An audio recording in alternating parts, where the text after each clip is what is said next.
तो बहुत बहुत स्वागत है आप सबका अपने इस सेशन में। I welcome you all to this session.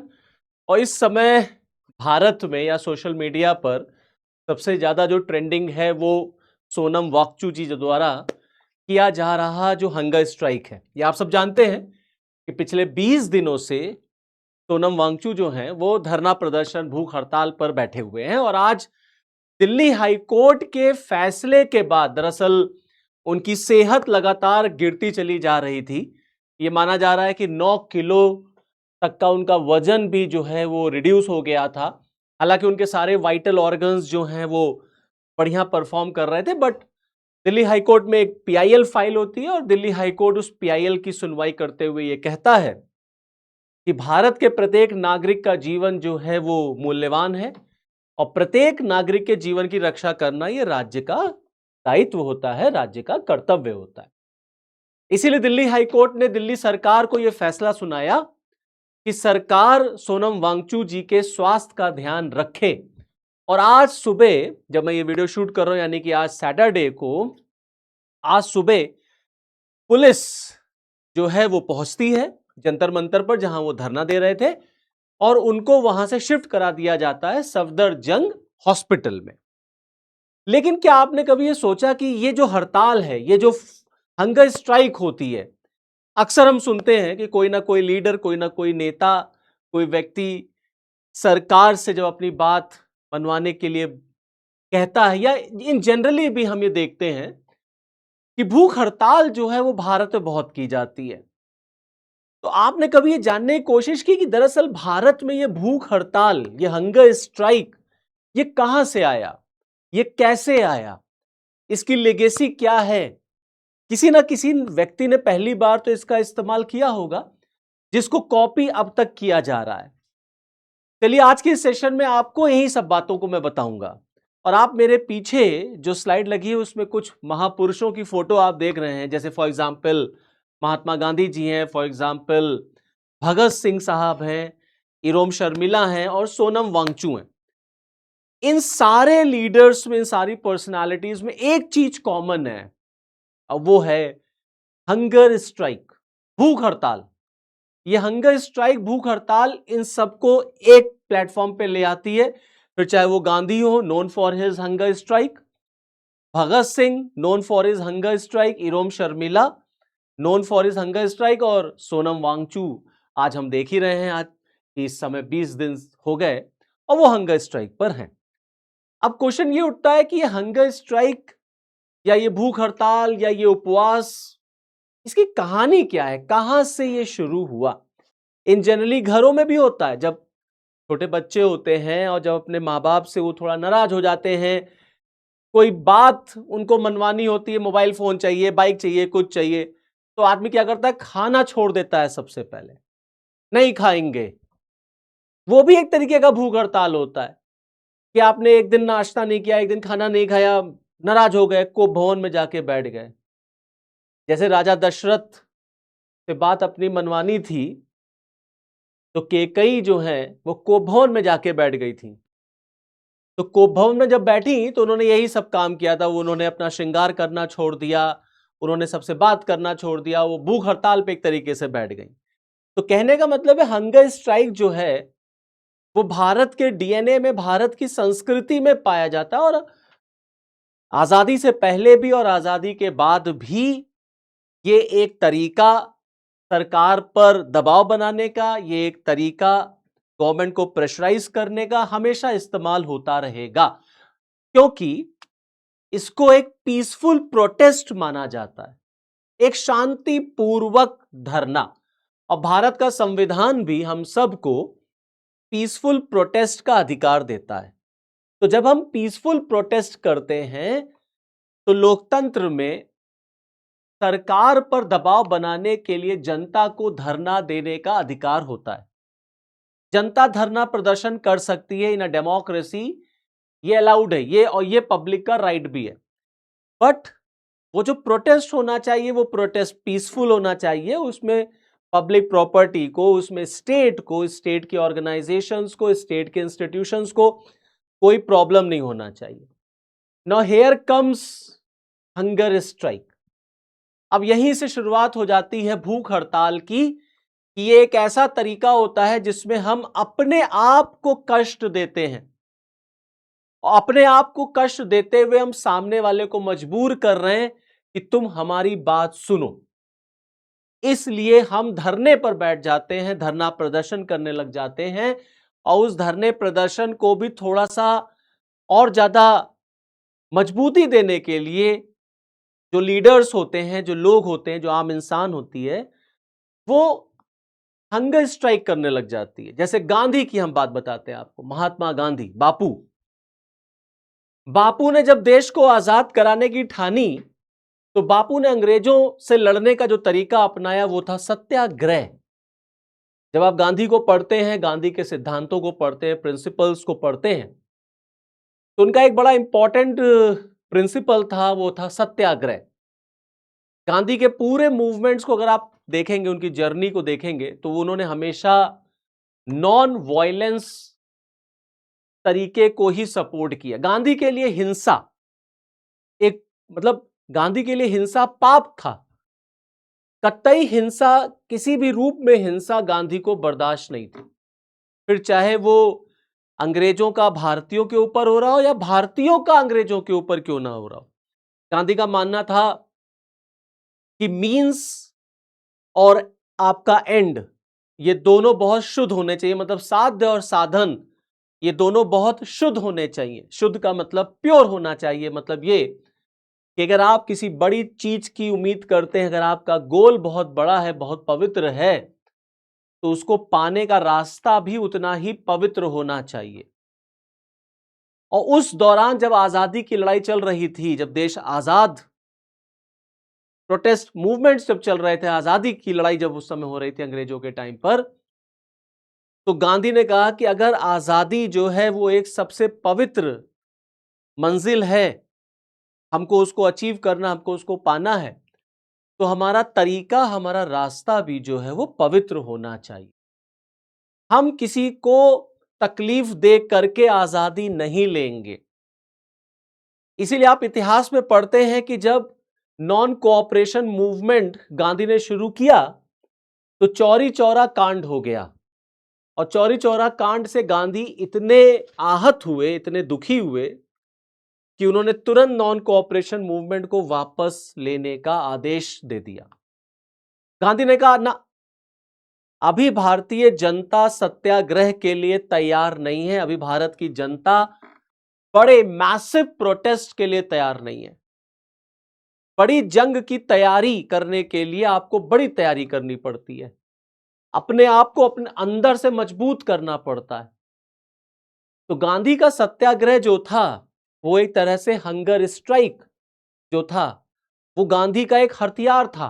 और गांधी कहते थे, मेरे पास तलवार से ज्यादा बड़ा एक हथियार है सामने वाले को, अपने दुश्मन को झुकाने में।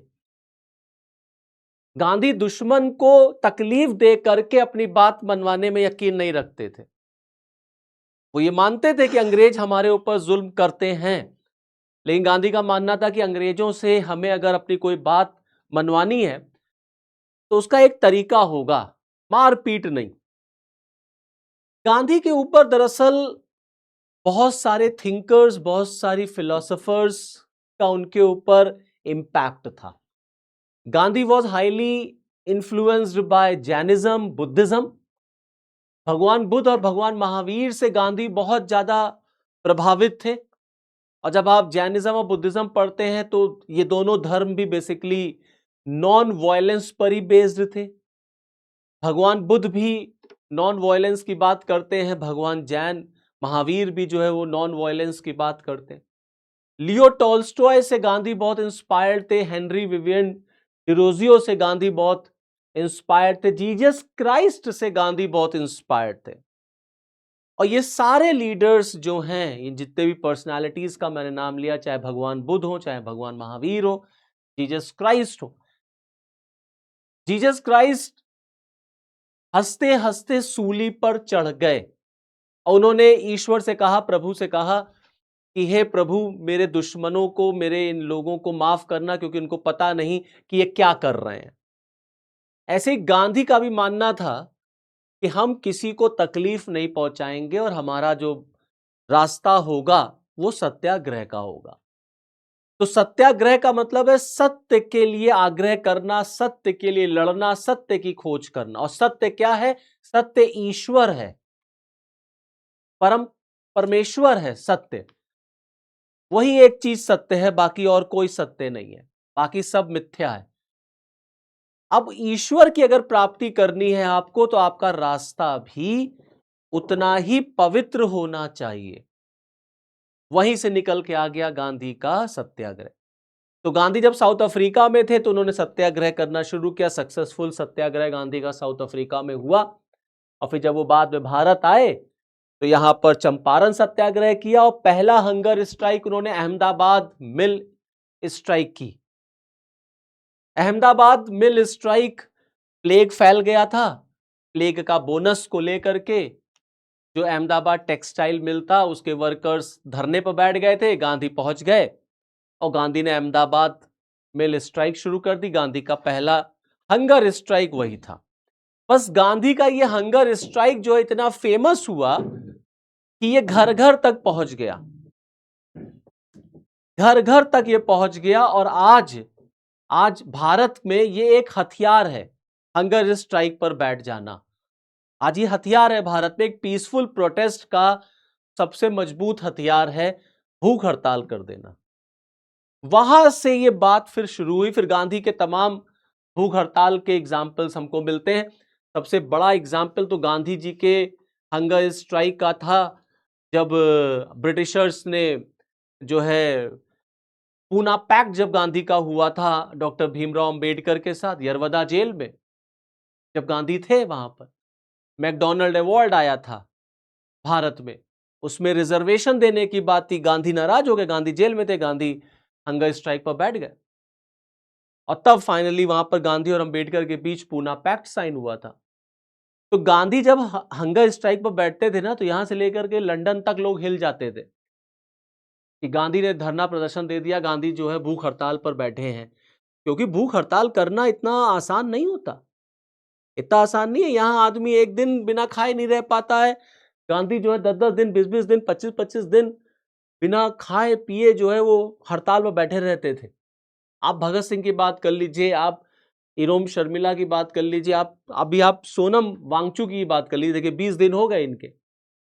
तो सत्याग्रह, भूख हड़ताल, गांधी का मानना था कि तुम अपने आप को तकलीफ दो, सामने वाले को तकलीफ ना दो। तो जब आप भूख हड़ताल करेंगे तो आप अपने आप को तकलीफ देंगे। लेकिन गांधी कहते थे कि उसका जो फिर परिणाम होगा, उसका जो रिजल्ट निकल के आएगा वो एवर लास्टिंग होगा, हमेशा के लिए वो होगा। इसीलिए गांधी का मानना था कि नहीं, हमें कोई अधिकार नहीं है कि हम सामने वाले को तकलीफ दे करके अपनी कोई बात मनवाए। वरना बड़ा आसान है भाई, आपको अगर किसी से कुछ कहना, कोई आपकी बात नहीं सुन रहा है, आप गए, आपने उसको मार दिया। आप गए, अद्धा उठाया, आपने अद्धा मार दिया, गोली मार दी, चाकू मार दिया, डरा दिया। लेकिन गांधी कहते थे ये तरीका गलत है, गांधी के लिए ये तरीका गलत है। वरना बड़ा आसान था। गांधी से पहले भी देश की आजादी की लड़ाई चली रही थी। गांधी के आने के बाद क्या चेंज आया? यही चेंज आया, लड़ने का तरीका चेंज हो गया।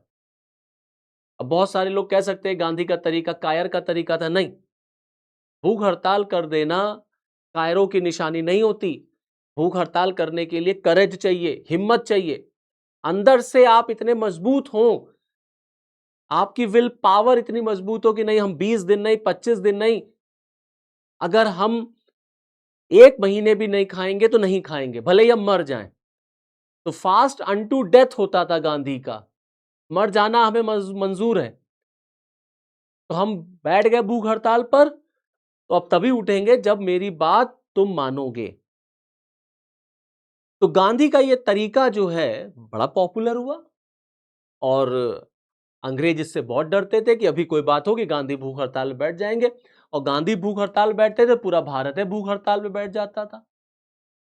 घर घर में किचन बाइकआउट हो जाता था, लोग खाना ही नहीं खाते थे, इतना फेमस हो गया था। उसका सबका दबाव फिर अंग्रेजों पर पड़ता था, यहां से लेकर के लंदन तक ब्रिटिशर्स हिल जाते थे कि यार भारत में गांधी हंगर स्ट्राइक पे बैठ गए। वो ताकत हंगर स्ट्राइक की गांधी ने भारतीयों को सिखाई और आज भी कहीं ना कहीं वो हमारे अंदर पाया जाता है। इसीलिए आप देखेंगे कितनी कॉमनली आपको हंगर स्ट्राइक भारत में देखने को मिलता है। दुनिया में और कहीं आपको इस तरीके से हंगर स्ट्राइक प्रोटेस्ट जो है वो शायद ही कहीं सुनने को मिले कि फलाने देश में कोई नेता जो है वो हंगर स्ट्राइक पे बैठ गया। भारत में आपको ऐसा बहुत कॉमन मिले। आप देखिए, जो मैं आपसे बता रहा था जैन धर्म, देखिए जैन धर्म में भी उपवास की प्रथा होती है। फास्टिंग, उपवास, हंगर स्ट्राइक तरीके का उपवास है। अच्छा, गांधी इसको मानते थे प्यूरिफिकेशन, सेल्फ प्यूरिफिकेशन, कि आप अगर भूख हड़ताल बैठे हैं तो आप अपने आप को अंदर से प्यूरिफाई कर रहे हैं, डिटॉक्स कर रहे हैं। देखिए डॉक्टर भी कहते हैं, साइंस भी कहता है कि हफ्ते में एक दिन आप खाना वाना छोड़ दीजिए, ताकि आपके जो लीवर्स हैं, जिनके जो जो ऑर्गन्स हैं, जिनके ऊपर एक्स्ट्रा दबाव पड़ता है जब आप दिन भर खाते रहते हैं, वो ना पड़े। इसीलिए फास्ट करना, इसीलिए व्रत रहना भारतीय समाज में, भारत में फेस्टिवल्स में, त्योहारों में आपको इतना कॉमन मिलता है। तो जो मैं बता रहा था जैन धर्म, आप देखिए जैन धर्म में एक बड़ा फेमस, इनके यहाँ जैन धर्म में एक सिस्टम, एक प्रथा है, संलेखन कहते हैं उसको। कहीं कहीं संलेखना लिखा रहता है। अब ये संलेखन क्या होता है? ये भी एक उपवास है। जैन मुनि वगैरह, जो जैन जैन जैन फॉलोअर्स होते हैं वो इसको करते हैं। इसमें भी उपवास के थ्रू अपनी बॉडी को त्यागा जाता है, पानी, खाना पानी सब छोड़ दिया जाता है। तो एक तरीके का ये भी वही तरीका है, हंगर स्ट्राइक है। ये रिलीजन का एक पार्ट है। अब वो अलग बात है जब कोई बहुत बड़ा लीडर, बहुत फेमस पर्सनालिटी हंगर स्ट्राइक बैठे, तो सरकारें ये दबाव बनाती हैं कि उसका हंगर स्ट्राइक कैसे तुड़वाया जाए। तो सोनम वांगचू को जो अस्पताल लेके चले गए, तो अब इसमें पॉलिटिक्स तो हो ही रही है। तो आदमी कह रहा है कि सरकार जो है डर गई और सरकार चाहती है कि सोनम वांगचू का जो हंगर स्ट्राइक है उसको जानबूझकर कुछ खिला करके तुड़वाए, जैसे अंग्रेज किया करते थे। देखिए भगत सिंह की बात आ गई। कौन भूल सकता है भगत सिंह का, वो अपने पूरे दोस्तों के साथ जब 1929 में भगत सिंह लाहौर जेल में बंद थे। आप इतिहास पढ़िए, देखिए मजा आ जाएगा आपको इतिहास पढ़ के। वो दौर, आजादी का दौर जो चल रहा था, तो भगत सिंह जब अपने दोस्तों के साथ जेल में बंद थे, जतिन दा वगैरह, सुखदेव, राजगुरु वगैरह सब लोग, सौंडर मर्डर केस जब चल रहा था इनके ऊपर, तो जब ये 1929 में जब लाहौर जेल में बंद थे, तो वहां पर दरअसल ब्रिटिशर्स प्रिजनर्स भी हुआ करते थे और इंडियन प्रिजनर भी होते थे। दोनों का ट्रीटमेंट अलग अलग होता था। जितने अंग्रेजी कैदी होते थे उनको पढ़ने को अखबार मिलेगा, दवा मिलती थी, मतलब बढ़िया खाना वाना भी मिलता था, सब कुछ होता था, बड़ा हाइजीनिक होता था। और जहां इंडियंस बंद होते थे वहां चूहे दौड़ा करते थे खाने पे, कॉकरोच दौड़ा करते थे, ढंग से खाना नहीं, ढंग से पानी नहीं, गंदगी गंदगी, पढ़ने लिखने के लिए किताबें नहीं, न्यूज़पेपर नहीं, कुछ नहीं, बीमार पड़ जाओगे तो डॉक्टरों नहीं। ये बात भगत सिंह ने देख ली, और जब भगत सिंह जी ने ये बात देखी तो उन्होंने कहा हम खाना नहीं खाएंगे जब तक हमारी कुछ रिक्वायरमेंट्स मानी नहीं जाएंगी। क्योंकि भगत सिंह मानते थे कि Bhagat Singh is not a criminal, Bhagat Singh is a war of prisoners of war. तो भगत सिंह अपने आप को प्रिजनर ऑफ वॉर मानते थे, वो कोई क्रिमिनल नहीं अपने आप को मानते थे। मैंने कोई अपराध थोड़ी किया, मैं तो आजादी की लड़ाई लड़ रहा हूं, और आजादी की लड़ाई लड़ना कोई अपराध नहीं होता। तो 100 दिन से ज्यादा, लगभग लगभग 116 दिन का स्ट्राइक माना गया कि जो है वो प्लान किया गया, 100 दिन ज्यादा। 64th डे आकर के जतिन दा, एक फ्रीडम फाइटर थे बंगाल के, उनकी डेथ हो गई। तो आप बताइए 60 दिन से ज्यादा हंगर स्ट्राइक करना, इट्स नॉट सो इजी। इसके लिए कितना आपको मेंटली फिट होना पड़ता है, फिजिकली फिट होना पड़ता है, कितना पॉलिटिकल विल पावर आपका तैयार होना चाहिए। तो जो एक एक एक प्लेटफॉर्म कह लीजिए, एक एक ट्रेडिशन कह लीजिए जो गांधी जी ने सेट किया, उसको भारत के तमाम नेताओं ने उस दौर पे फॉलो करना शुरू किया कि नहीं, गांधी का ही तरीका सही है। इसमें आप इसमें आप किसी को मारते नहीं हैं, हाँ अपने आप को आप जरूर नुकसान पहुंचाते हैं। तो किसी की हत्या नहीं होती, किसी क्राइम नहीं होता। तो गांधी का मानना था कि अगर आप किसी को मार देंगे, हत्या कर देंगे, तो सामने से राज्य भी, पुलिस भी तो आपके ऊपर एक्शन लेगी ना। तो आप अपनी डिमांड कैसे पूरी करा पाएंगे? इसलिए आपको अगर अपनी डिमांड पूरी करानी है तो इट्स बेटर कि आप इस तरीके का रास्ता अपनाएं, गांधीगिरी जिसे कहते हैं। तो गांधीगिरी करना आसान नहीं होता, उसके लिए बहुत मेंटली फिट होना पड़ता है कि आप अपने दुश्मन को माफ करिए और आप अपने दुश्मन से बड़े प्रेम से बात करिए और उसके सामने आप इस तरीके से बिहेव करिए कि वो मजबूर हो जाए आपसे बात करने के लिए। तो एक देखिए गांधी जी, फिर आपके भगत सिंह, ये कुछ फेमस हंगर स्ट्राइक्स हैं इंडिया की जो मैं आपके साथ डिस्कस कर रहा हूं और बता रहा हूं कि कैसे हंगर स्ट्राइक जो है वो इंडिया में इतना पॉपुलर हुआ, इवोल्यूशन ऑफ हंगर स्ट्राइक आप कह लीजिए। तो वीडियो हो सकता है थोड़ा सा लेंदी हो जाएगा, तो उसको आप मैनेज कर लीजिएगा। फिर आप देखिए आजादी के बाद, जब देश आजाद हो गया तो आजादी के बाद राज्यों को लेकर के भारत में विरोध हो रहा था कि राज्य कैसे बनेंगे। तो साउथ इंडिया में आंध्र प्रदेश तेलुगु भाषा के नाम पर पहला राज्य बना आंध्रा। तो तेलुगु भाषा के नाम पर आंध्रा पहला राज्य बनाने के लिए भूख हड़ताल शुरू हो गई। देखिए फिर भूख हड़ताल आ गई और वो भूख हड़ताल की थी लोकल लीडर पोट्टी श्रीमल्लू ने। 58 डेज तक ये हड़ताल चली थी। वो अलग बात है, अनफॉर्चुनेटली फिर इनकी डेथ हो गई और फिर पंडित जवाहरलाल नेहरू को इनकी डिमांड मानना पड़ा क्योंकि लोग सड़कों पे उतर आए थे। और फाइनली फिर भारत में भाषाई आधार पर राज्य बनने शुरू हुए और आंध्र प्रदेश पहला राज्य था। तो आजादी से पहले भी और आजादी के बाद भी। फिर कौन भूल सकता है मणिपुर की आयरन लेडी को, the iron lady of Manipur, Irom Sharmila. 1 साल नहीं, 2 साल नहीं, 10 साल नहीं, 16 साल का हंगर स्ट्राइक, 16 साल का। देखिए हम सब जानते हैं कि भारत में नॉर्थ ईस्ट जो है वो इंसर्जेंसी को फेस करता है, आज भी करता है, जब हम लोग आजाद हुए थे तब से है। तो भारत सरकार ने वहां पर एक कानून बना लगा दिया जिसको अफ्स्पा कहा जाता है, armed forces special power act. आप सबने शायद नाम भी सुना होगा। अब कोई भी कानून जब आता है तो उसका यूज और मिसयूज दोनों होता है। तो जब अफ्स्पा लगा तो वहां पर जो आर्मी थी, वहां पर जो आर्म्ड फोर्सेस थे, उनको कुछ स्पेशल राइट्स दे दिए गए। उस स्पेशल राइट का कहीं ना कहीं मिसयूज होना भी शुरू हो गया। तो अफ्स्पा कानून के विरोध में इरोम शर्मिला जो है वो हंगर स्ट्राइक पर बैठ गई और 16 साल 2016 में आप मान के चलिए इन्होंने फाइनली फिर अपना हंगर स्ट्राइक छोड़ा। और इनको, अब आप कहेंगे ये जिंदा कैसे रही फिर?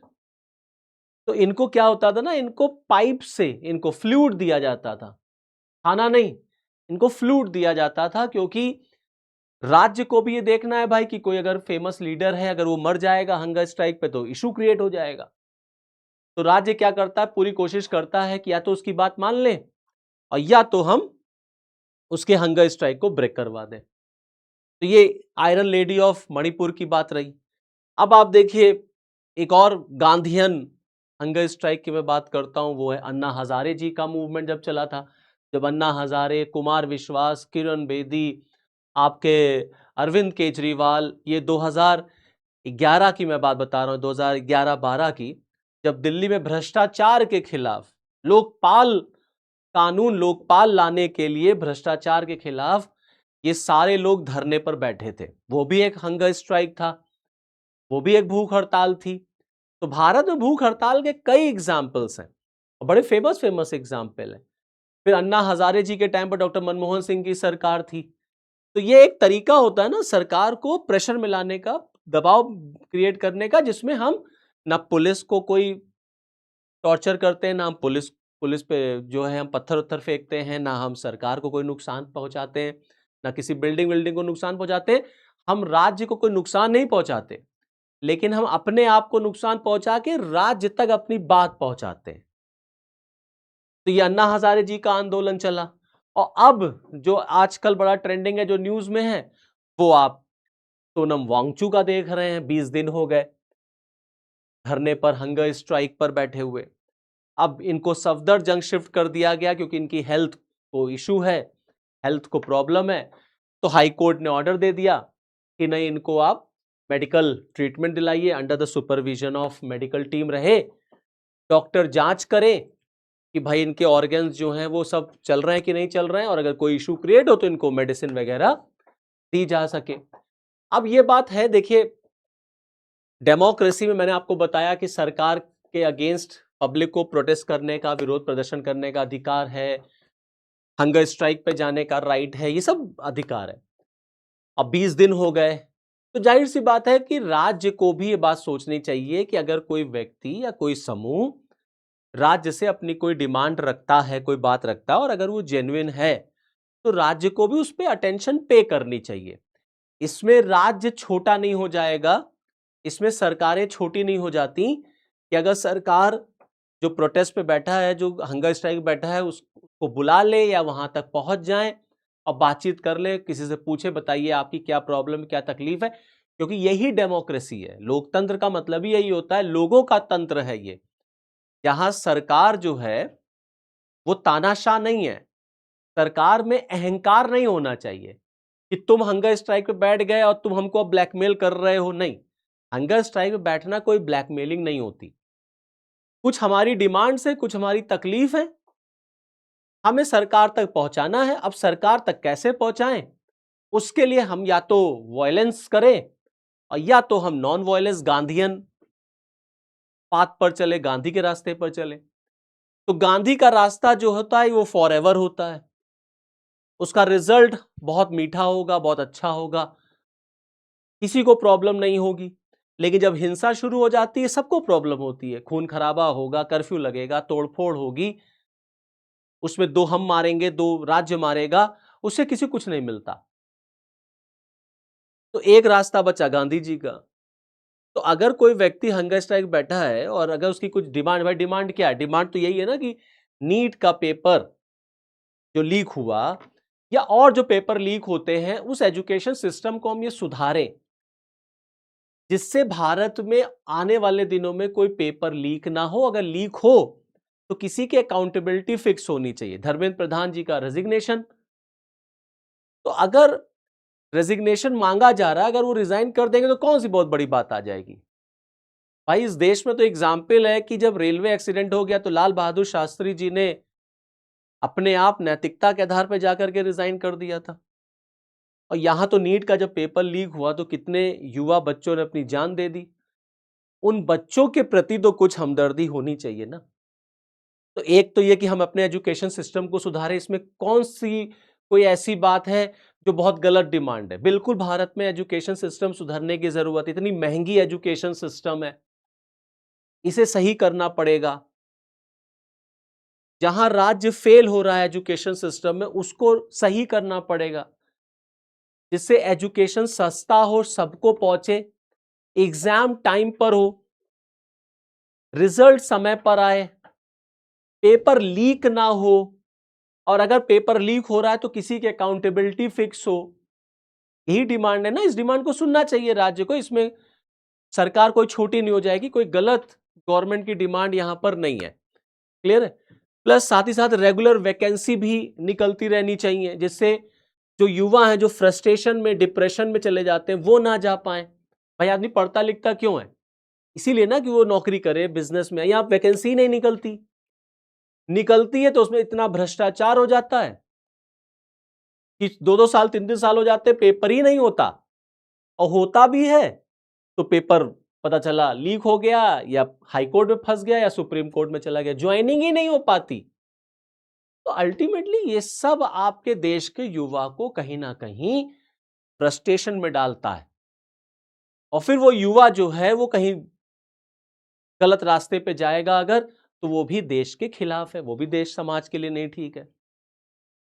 यही डिमांड है ना नीट पेपर को लेकर के, प्लस लद्दाख को लेकर के कि लद्दाख जो है वो आर्टिकल, वो 6 शेड्यूल में आर्टिकल 371 वहां इंप्लीमेंट होना चाहिए। तो गवर्नमेंट को सुनना चाहिए। फिर अगर गवर्नमेंट को है कि हाँ नहीं नहीं डिमांड ठीक है, हम पूरी कर सकते हैं, गवर्नमेंट को समय दे देना चाहिए। इसमें कोई छोटे बड़े का खेल ही नहीं है, कोई छोटे बड़े का खेल नहीं है।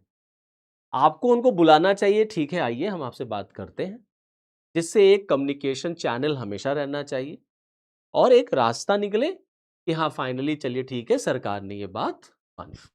कोई कोई बड़ा नहीं, कोई छोटा नहीं। यहां गवर्नमेंट अगर बात कर लेगी तो गवर्नमेंट कोई छोटी नहीं हो जाएगी। डेमोक्रेसी में अल्टीमेटली जनता ही जनार्दन होती है। तो ये इवोल्यूशन था हंगर स्ट्राइक का, भारत में कैसे हंगर स्ट्राइक भारत में आया। आई होप आपको वीडियो पसंद आएगा। चलिए फिर इस वीडियो में इतना ही, फिर मुझे दीजिए इजाजत, फिर नेक्स्ट वीडियो में आपके साथ फिर मिलूंगा, तब तक के लिए जय हिंद।